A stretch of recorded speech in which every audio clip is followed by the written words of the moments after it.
ষাঁড়কে 1 ইঞ্চি জমি ছাড়লে 1 মাইল সে দখল করে নেবে, বললেন চীনের রাষ্ট্রদূত জু ফেংহুই।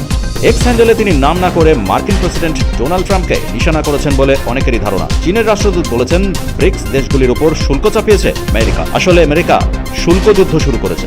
আমেরিকার হুমকি উপেক্ষা করে এই পরিস্থিতির মোকাবিলা করা হবে। দুদিন আগে ভারত ও ব্রাজিলের উপর 50% শুল্ক বসিয়েছেন মার্কিন প্রেসিডেন্ট ডোনাল্ড ট্রাম্প।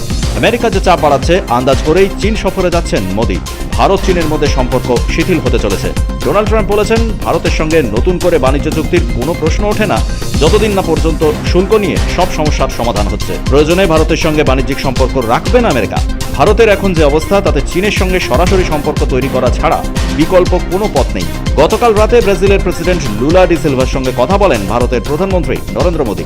এরপরে ব্রাজিলের প্রেসিডেন্ট বলেছেন, আমেরিকা চাইছে বিশ্বজুড়ে সন্ত্রাস তৈরি করতে।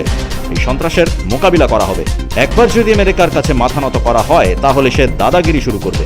দেশগুলি চাইছে কিভাবে এই পরিস্থিতির মোকাবিলা করা হবে তা নিয়ে আলোচনা করতে। যদিও ভারতের সঙ্গে সম্পর্ক শিথিল করার জন্য আমেরিকা আবার আসরে নামিয়েছে ইসরায়েলের প্রেসিডেন্টকে। নেতানিয়াহু বলেছেন, ভারত আমেরিকার মধ্যে বরাবরই সুসম্পর্ক।